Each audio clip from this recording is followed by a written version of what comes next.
What was the most difficult situation you faced while in uniform as a leader, drivers of a team of teams? Right? This is not just managing and leading and directing a couple of individuals, but it's a whole domino effect.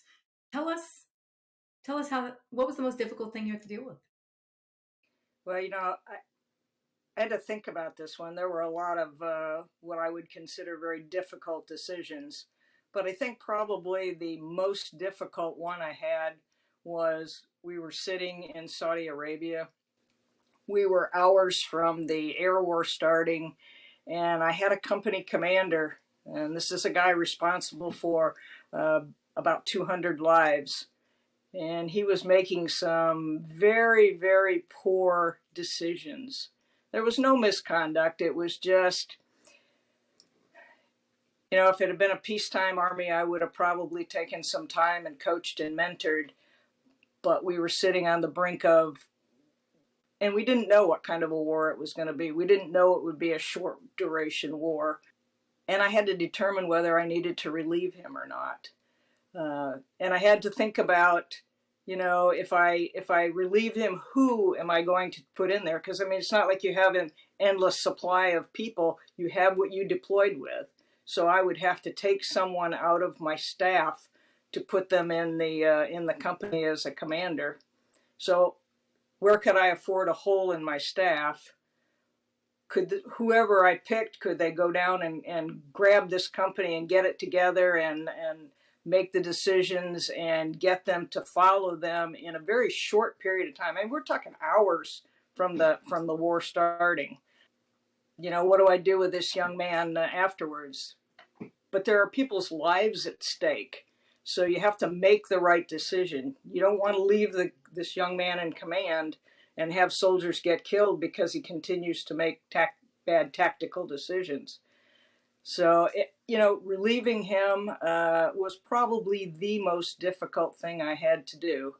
And probably one of the most successful things I did, because the person I put in command did probably the most awesome job I could have ever asked anybody to do. And he went on to command at the battalion, the brigade level, and served in every war that we've fought in since that time. So, and now his son works for us. That's right. And he is also very excellent. He's a very good young man.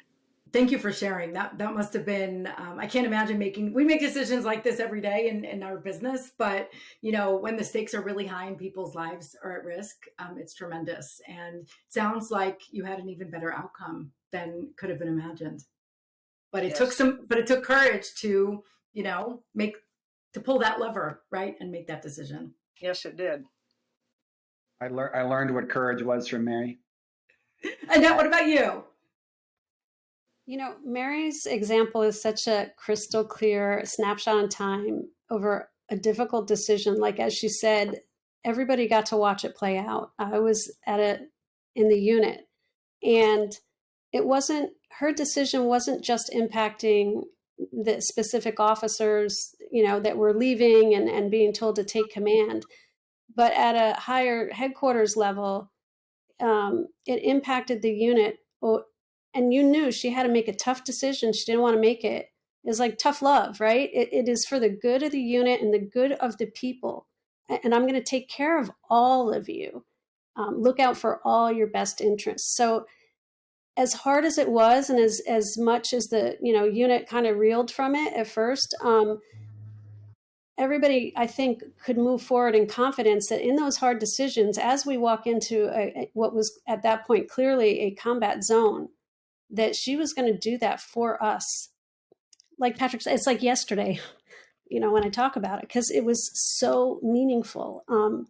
And yeah, it was hard, but it set the tone for some harder decisions I think she made when we were downrange, to make those decisions and know that the troops were going to say had to be done, for the safety and for, the success of us as people and for our, what mission we're assigned to. From my perspective, I guess I would answer this in a broader range, just because I wouldn't want to embarrass anybody. I wouldn't want anybody kind of try to backwards what was I speaking about. But for me, I have a standoffish with, I think, my communication style, as far as when I'm leading, just, you need to be taken seriously. You're making hard decisions, and I'm very cognizant over not being too familiar with, service members, whether it's because I'm a female or just my style, you can name it what it is. But at the end of the day, the hardest decisions for me have been, sometimes I see other leaders, they don't really share what the issue is with a service member or even employee in civilian world, right? We'll move them to somewhere else and it'll go away. But I felt like during my time in the military, the candor and feedback, even if I disagreed with it or it upset me, it was still feedback that I had to contemplate and figure out, okay, how do I assess that? So, and then seeing how Mary dealt with people just as my first assignment in the military, I think the hardest things for me is to sit across from someone. And I would never say to someone, you're not cut for this, right? Because I had someone say that to me early on after I had served with the military police, you need to get out, and they had opinions on it. So that's not what I'm saying when I say sit with them candidly. It's the hardest thing for me is to sit across from a young adult and say, these are the challenges I see you present to the mission. This is where I see possibly some shortfalls, right? Because I just see a snapshot of who they are. So I don't want to make a judgment over who they are. But those are tough conversations because you don't want to dampen someone's potential. But at the same time, especially in the military, at least, we're in the business to fight and win the nation's wars. And if you can't figure out how to properly secure your weapon, and you're a menace, as far as you can't show up when everybody's counting on you because we're getting ready to move out and you're not there, part of the convoy, then maybe this isn't for you, right? And so I feel like you have to have those conversations in the military, and they have to be very candid, and then at the same time help them figure out what they need to do or pull them off the line. There's plenty of work to do behind the scenes, but they're still on the team, and that's the other thing, because you don't want to.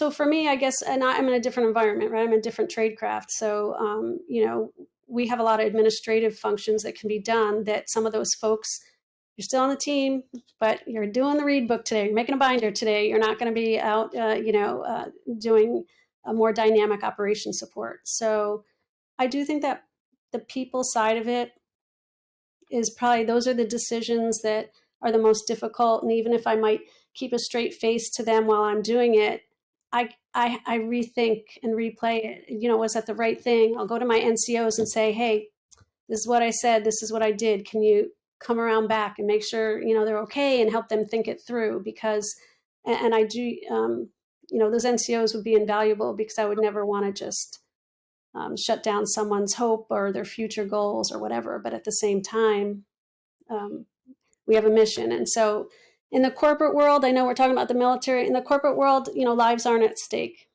So I see a lot of sort of shuffling around of folks that are really challenged. And I've been here long enough to see that, they try to mentor them, but there's some folks it's really hard. So at what point you go look for another job, you can make money. Very different dynamic than you're in the military. You could cost someone's life. So yeah, I have to look at it a little differently. Thank you. Wow. Thank you for sharing. What I heard in both of your responses is something really, really intriguing, right? It's having the courage to make tough decisions, to deal with difficult situations, probably utilizing that decision-making matrix that we talked about, but also keeping in mind the optics and the impact that it has on everyone that's affected by that decision. Right? That is something that not a lot of people think about, right? So in the military, yes, lives are at stake. But, that practice could be so helpful when used at work or even in family situations, right? Sometimes we have to make a really tough decision or a tough call with a family member, but we don't always think about how it impacts everyone else, right? And how it's perceived. So I really, really appreciate how you called out that perspective. Thank you.